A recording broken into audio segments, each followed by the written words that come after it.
औज़ुबिल्लाहिमिनश्शैतानिर्रजीम बिस्मिल्लाहिर्रहमानिर्रहीम। प्यारे बच्चों, अस्सलाम वालेकुम। प्रोफेसर तनवीर आपके सामने हाज़िर खिदमत है।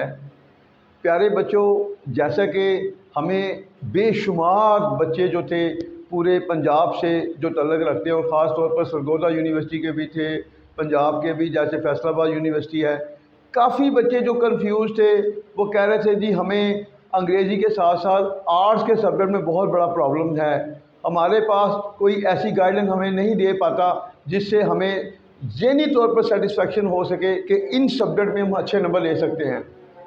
तो इस हवाले से ये है कि अचानक हमारे बड़े प्यारे दोस्त हैं अहमद रज़ा साहब, जो इस फील्ड के मास्टर हैं, जिन्होंने जब तक वो बच्चों को पढ़ाते रहे, सर के जो स्टूडेंट हैं आज जो सर के ज़ेरे साया जिन्होंने पढ़ा था आज वो बहुत बड़े बड़े ओहदों पे हैं। तो हमने बड़ी मुश्किल से सर से टाइम लिया, चूँकि सर इस्लामाबाद में होते हैं, और हमने कहा था कि सर जी किसी भी तरह आप थोड़ा सा अपना टाइम दे दें और हमारे वो बच्चे जो हैं इन आपके सब्जेक्ट के हवाले से वो कंफ्यूज है, परेशान हैं, कम अज़ कम वो बच्चे जो हैं वो आपके तजर्बे से फ़ायदा उठा सकें। तो अब आपके सामने मेरे अपने ख्याल में बहुत बड़ी जो ग्रेट हस्ती है और ये हमारी तरह दरवेशी में भी हैं, तो आपके सामने ये आपको वो चीज़ें बताएंगे जो आपको आपके पेपर में इंशाल्लाह बहुत ही ज़्यादा मुफीद होंगी। अभी अज़ान का टाइम हो रहा है, सुनकर उसके बाद फिर हम दोबारा शुरू करते हैं। जी, अस्सलाम वालेकुम नाज़रीन। मैं बहुत शुक्रिया अदा करता हूँ प्रोफेसर मियां तनवीर साहब का, जिन्होंने इस खिदमत खल्क़ का मौका दिया है। बहुत शुक्रिया, और दुआ करता हूँ कि अल्लाह ताला आप सबको कामयाब फरमाए और हमें भी अल्लाह ताला दुनिया में इज़्ज़त से नवाज़े। तो आज हम लेक्चर एक करेंगे फ़ारसी, पर्शियन ऑप्शनल, 100 नंबर का पेपर है, और ये ऐसा सब्जेक्ट है जिसमें से आप 98, 99, 97 मार्क्स भी ले सकते हैं। बस हल्का सा क्या है कि अब देखें, हुरूफ वही हैं उर्दू ही की तरह, अलिफ बे, ठीक है, और सिर्फ फ़र्क क्या होता है कि हमारे जहन में एक चीज़ सवार होती है कि जी फ़ारसी है, फ़ारसी है, बस, ठीक है। अब इसकी इजी टिप्स हैं कुछ, अगर हम उसको थोड़ा सा अपने जहन में क्लियर कर लें, उससे थोड़ी सी शनासाई है। देखें, एक उमूमन एक हमारे नॉर्मल लाइफ की चीज़ है कि हम जिन से क्यों डरते हैं, क्योंकि हमने उसे पहले कभी देखा नहीं है। इस वजह से जिन का खौफ हम पे तारी होता है, और हमने वैसी शक्लें नहीं देखी पहले। अगर ऐसे होता कि जिन खा जितनी भी डरावनी शक्लें हों हमारे इर्द गिर्द होते, तो हम यूं ही उनके साथ फिर रहे होते, चुगल मस्ती कर रहे होते। ऐसे ही, ठीक है, ज़ुबान का जो एक खौफ होता है, अदरवाइज़ कुछ भी नहीं है। तो हम इसको स्टार्ट करते हैं।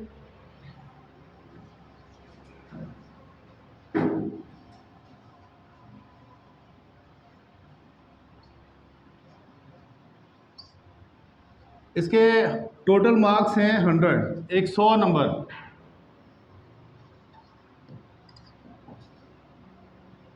अब इसकी डिवीजन जो की हुई है, इसकी डिवीजन इंतहाई इजी है कि 2 क्वेश्चन 25-25 नंबर और 2 क्वेश्चन 20-20 नंबर। और उनमें करना क्या है कि सिर्फ आपके सामने एक इबारत आएगी, उसका आपने तर्जमा कर देना है तो 25 नंबर। एक कदरे छोटी इबारत है, उसका तर्जमा कर देना है तो 20 नंबर। ऐसे ही हिस्सा नज़म जो है, उसमें से क्वेश्चन है 25 नंबर का, उसकी तशरीह तर्जमा लिखना है। दूसरा फिर 20 नंबर तर्जमा तशरीह। और कॉन्सेप्ट्स बेसिकली इसमें पर्शियन को 2 हिस्सों में तकसीम किया जाता है। इसकी जो तकसीम होती है,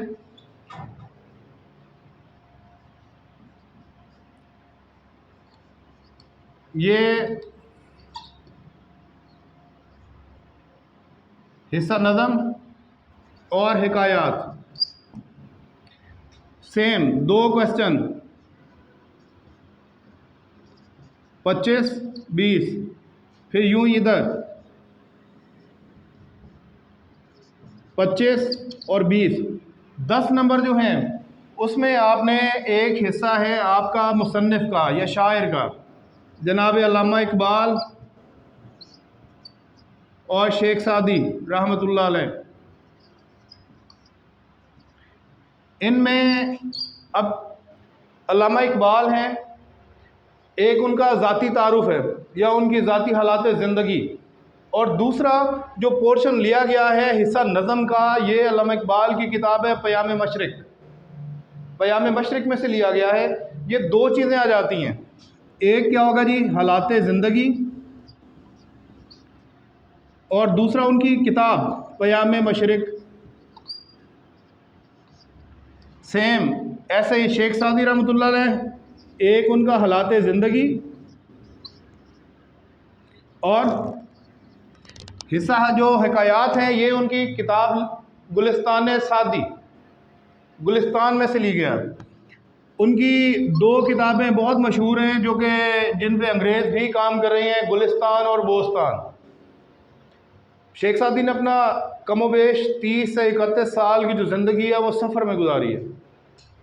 ठीक है, अब जो हकायात जो शामिल की हैं उसमें क्या है, उसमें इंतहाई दिलचस्प चीज़ें सारी कि शेख सादी किससे सुनाते, हकायात क्या है, पुरानी कहानी है जिसमें सबक आमोज़ है जो हमारे लिए। कैसे सबक आमोज़?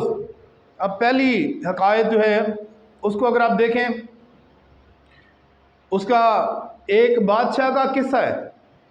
हम छोटे होते, हमारी इसमें दिलचस्पी किस वजह से है, छोटे होते हमने कहानियाँ सुनी हैं अपने माँ बाप से, अपने उस्तादों से, इधर उधर से किस्से कहानियाँ हमें बड़ी अच्छी लगती हैं कि फ़लाँ शहज़ादे की बात है, फ़लाँ बादशाह की बात है।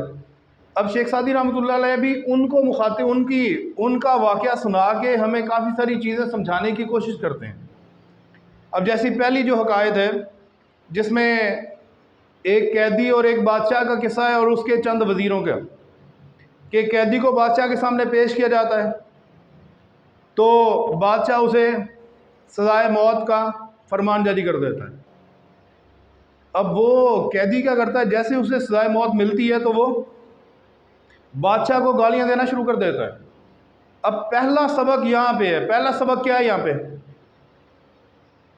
कि अब एक कैदी कौन है, एक आम बंदा, और बादशाह कौन है, पूरे मुल्क का मालिक, पूरे मुल्क का मालिक, एक एक इंच ज़मीन और एक एक बंदा, बच्चे बूढ़े सब उसकी प्रॉपर्टी है, रियाया है उसकी।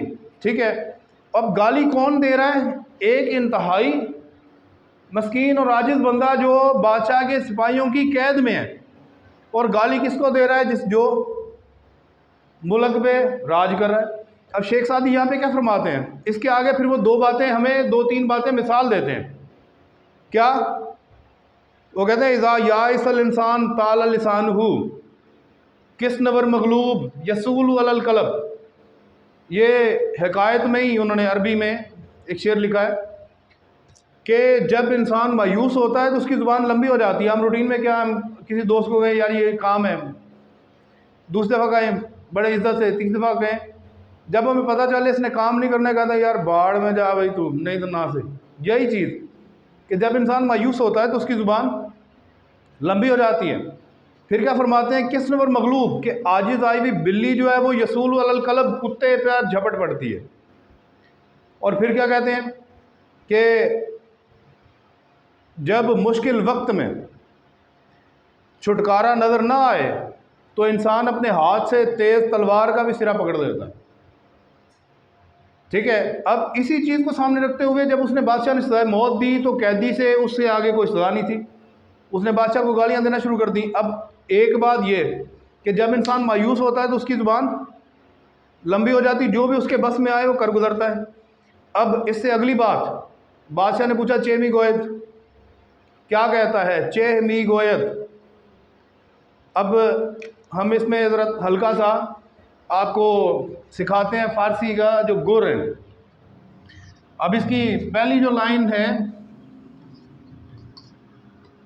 बादशाही रा शनीदम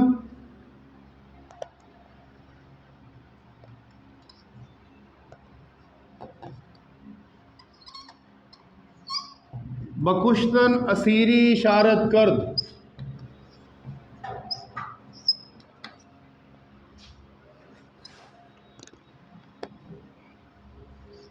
बेचारा दर आम हालत नौमीदी मलक रा दशनाम दादन वाव नासजा गुफ्त।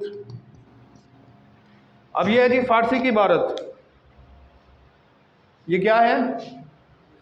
फारसी की इबारत है। अब इसको हम ज़रा थोड़ा सा इस पर गौर करें। पादशाही फारसी में चूंकि बे नहीं है, अब जब भी किसी नाउन के साथ छोटी ये लगेगी तो उसका मानी क्या होगा? एक।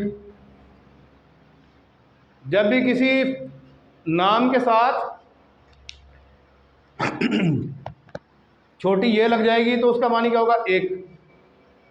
ठीक है, जैसे पादशाही एक बादशाह, असीरी, असीर क्या है? कैदी, और असीरी एक कैदी।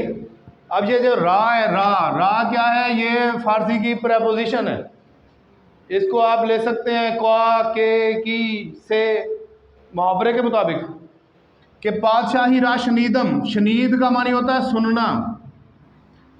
ये एक दो टिप्स हैं आपके लिए कि जब भी फारसी में कोई भी वर्ब है, फेल है, उसके साथ मीम लग जाएगा तो उसका मानी क्या होगा? मैंने सुना।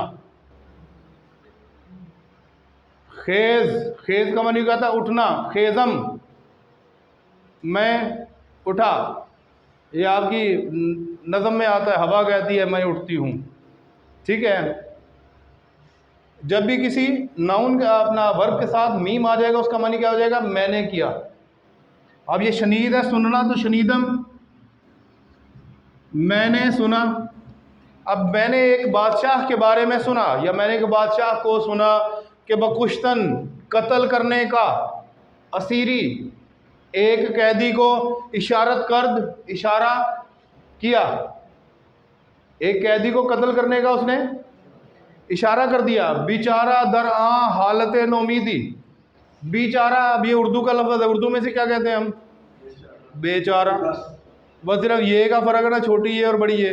बेचारा दर आम कहते हैं उस, दर में, बेचारा उस किस में? हालत नौमीदी, ना उम्मीदी की हालत में कि बादशाह ने सजाए मौत दिए। अब इससे आगे क्या है? सर कलम हो जाएगा। चल जो गुस्सा है वो तो निकाल लो ना। ठीक है, बेचारा क्या किया उसने? दर आ हालत नौमीदी, उस नाउमीदी की हालत में मलक बादशाह। अब रा क्या है भला? प्रेपोजिशन है। मलक रा बादशाह को दशनाम गालियां दादन दे दी। वाव नासदा गुफ्त, नासदा बुरा भला, गुफ्त बोल दिया। ठीक है ना। अब हमेशा आपने क्या करना है कि जब भी हकायत में, जो इसके डोगर्स वालों की जो बुक है, इसमें जो अल्फाज मानी है ना, आपने अल्फाज मानी याद करने हैं। मैं आपको एंड पे कुछ हकायात बताऊंगा, उनके अल्फाज मानी आपने याद करना है, और उनके जो तर्जमा है मुहावरतन, तर्जमे को आपने 2 से 3 दफ़ा पढ़ना है लाजमी, 4 दफ़ा पढ़ना है, 5 दफ़ा पढ़ना है। ठीक है, उससे क्या है कि आपके जहन में जो स्केच है वो बन जाएगा। जब वो अल्फाज जिनके आपने तर्जमा याद किया है वो आपके सामने आएंगे तो ऑटोमेटिकली आपको इसका अंदाज़ा हो जाएगा। ठीक है। अच्छा, अब हम बात कर रहे थे, बादशाह ने पूछा चेमी गोयद, ये क्या कहता है? दूसरी बात जो थी, तो यकी अज वुज़राए नेक महज़र, नेक महज़र नेक तबीयत वाले, यकी अज वुज़राए। अब देखो ना, यकी अज,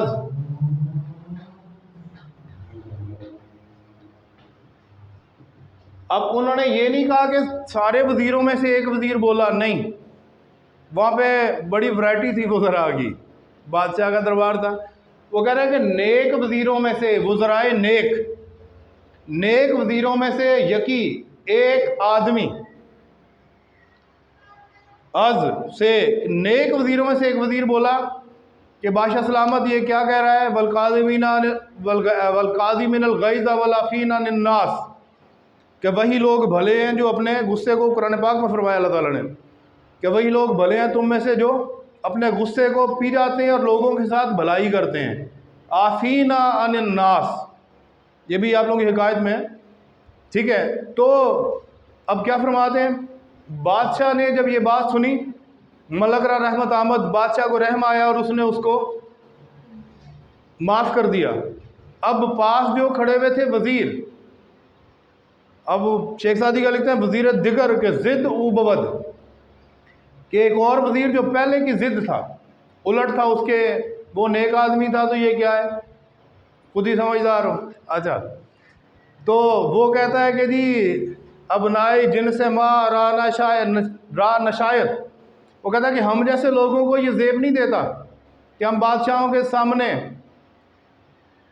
सच के अलावा कुछ कहे। वो कहता वो बादशाह सलामत, इन्हें तो अनु गालां कड़ियाँ, ठीक है।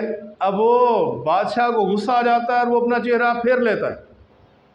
वो कहता है उसका जो झूठ था मुझे वो पसंद आया बजाय कि तुम्हारे सच से, क्योंकि उसका जो झूठ था वो हिकमत पे मबनी था और तुम्हारा जो सच है वो खबासत पे, फितने पे मबनी है। फिर शेख सादी क्या फरमाते हैं, दूसरी बात कि फितना फैलाने वाले सच से हिकमत वाला झूठ बेहतर है, ठीक है। ये दो चीज़ें उन्होंने इसमें सिखाई। ऐसे ही हकायात जो बाकी हैं इनमें हमारे लिए काफ़ी सीखने की चीज़ें हैं। अब दूसरी हकायात है, ठीक है, उसमें एक बादशाह का किस्सा है, ऐसे ही सारे बादशाहों के किस्से हैं। क्या कि वो ख्वाब देखता है कि जुमला वजूदे रिख्ता बवत, कि उसका पूरा जिस्म टूट फूट का शिकार है, वो खाक शुदा और मिट्टी में मिल चुका है, मगर चश्माने लेकिन उसकी जो दो आंखें हैं वो अपने पपोटों के अंदर वैसे ही गर्दिश कर रही है, ठीक है। अब उसको इसकी तबीर का ना पता चला, लोगों से पूछे तबीर क्या है, कोई नहीं। फिर एक दरवेश आया, उसने बताया, उसको समझ आई। उसने बादशाह से कहा कि बादशाह खा तू बादशाह बन गया है, मुल्क का मालिक है, लेकिन तू अभी भी डर में है कि तेरा मुल्क जो है ना वो दाखिली और ख़ारजी इंतशार का शिकार है। तो कहता तुझे हर वक्त ये डर रहता है कि कोई तेरे पे साजिश हो रही, को तेरे पे हमला कर देगा, ठीक है। अच्छा, अब इसी तरह से हकायात है। हाँ जी, हम बात कर रहे थे इनकी। अब इनमें से देखें ये दो पॉइंट्स हैं, एक हालात ज़िंदगी और एक क़याम मशरिक़। 10 नंबर हैं टोटल इनके, 10 ये और 45 45 90 प्लस 10 100, ठीक है जी। अब आपने क्या करना है कि आपने अल्लामा इकबाल चूँकि हमारे इलाके के हैं, करीब ही थे ना, सियालकोट के थे, ये हमारे लिए ज़्यादा इजी है, आसान है, आसान शिकार है हमारे लिए, ठीक है। लिहाजा आपने क्या करना है, इनका मजमून हमने पहले भी कई दफ़ा याद किया होगा, आपने अल्लामा इकबाल के हालात ज़िंदगी और क़याम मशरिक़ याद कर लेना, ठीक है। होगा क्या कि इन दोनों में से एक के हालात ज़िंदगी ज़रूर आने, ठीक है। क़याम मशरिक़ भले एक नज़र मार लेना, ना भी याद हो, हालात ज़िंदगी शेख सादी के और अल्लामा इकबाल के, या आप दोनों, इन दोनों को याद कर लेंगे तो इनमें से एक क्वेश्चन चॉइस आती है, इन दोनों में से एक क्वेश्चन आना ही आना है, ठीक है जी। और ये जो है इसमें क्या है, हिस्सा जो इक़्तिबासात आएंगे, इक़्तिबास कैसे हैं, किसी बड़े हिस्से में से दरमियान में से कुछ ले लेना पैरा। अब जो हिकायात हैं, हिकायात में कहा जाता है कि जी इसके अंदर शेर व शायरी नहीं आएगी, ये बात गलत है, ठीक है। जो हिकायात के अंदर, जैसे मैंने आपको पहले बताया, जो बिल्ली वाला था या वो अरबी इबारत थी, ठीक है, जो हिकायात में वो कुछ भी आ सकता है उसमें से, इसमें चूँकि शेख सादी ने कुछ इबारत भी लिखी है और अंदर शायरी भी है, शेरों में समझाया है, ठीक है जी। ये 25 25 25 और 20, इनका तर्जमा करने का आसान तरीका मैंने वो क्या बताया कि आपने जो हकायात मैं अभी आपको लिखवाऊंगा उनमें से उनके आपने तर्जमा कम से कम 4 से 5 दफ़ा पढ़ना है उसे, बामुहावरा, और उनके अल्फाज मानी याद करने हैं कि वो इबारत जब आपके सामने आएगी तो आपको उसका, ये एक शॉर्ट वे है, ठीक है। ये काबिलियत तो होता ना कि अगर हम को 2 महीने 3 महीने की लंबी क्लास लेते तो हमें फ़ारसी आती, तो कुछ भी आता तो हम उसका ट्रांसलेशन करते, ठीक है। यहाँ पे एक नंबर लेने का शॉर्ट वे है कि आपने उसके अल्फाज मानी याद करने हैं, बामुहावरा तर्जमा आपने उनका देखना है, ठीक है। और अगर आप पहली 4 हिकायात भी कर लें तो आपके पासिंग मार्क्स आ सकते हैं। पहली 4 हिकायात अगर आप तैयार कर लें, ठीक है, और सरूद अंजम और नसीम सुबह, ठीक है, तो आपके 50% मार्क्स आ सकते हैं। लेकिन अगर आप 98, 99 नंबर लेना चाहते हैं तो फिर आपको इसी तरीके से ही करना पड़ेगा। हिकायात में आपको बता दूं, उनके आपने क्या अल्फाज मानी लाजमी और बामुहावरा तर्जमा 1 से 2 दफ़ा, ठीक है जी। अब इसमें टोटल हिकायात हैं कितनी हैं? 20 हैं और नज़में 14 हैं, ठीक है। ये कोई बड़ा सिलेबस नहीं है, ठीक है जी। इसमें आप जो हिकायात हैं,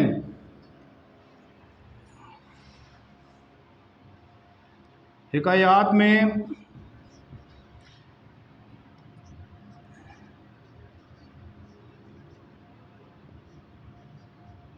सात, 9, 11, 12 ये हिकायात करनी है आपने,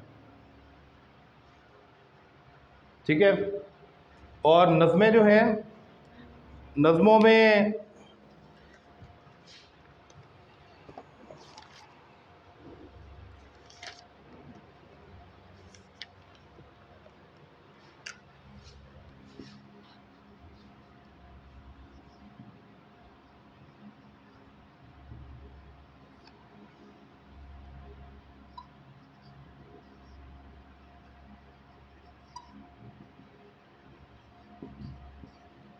फ़स्ल बहार है, ज़िंदगी है,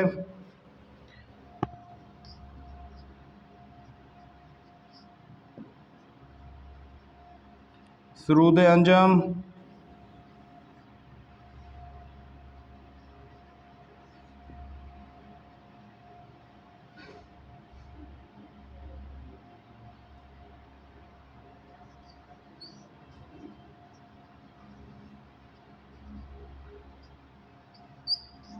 खुदी, ठीक है जी। ये 6 नज़में। मज़ीद अगर कुछ पूछना है किसी ने तो ठीक है। ये आसान तरीका इसका यही है कि आप इसके अल्फाज मानी को देखें, लाजमी अल्फाज मानी याद करें, और उसके बाद बामुहावरा तर्जमा लाजमी, चूँकि जब आप उनको पढ़ेंगे नहीं तो आपके जहन में वो सेंस, उसकी जो ट्रांसलेशन की है वो सेंस नहीं बनेगी, ठीक है जी। अब इसको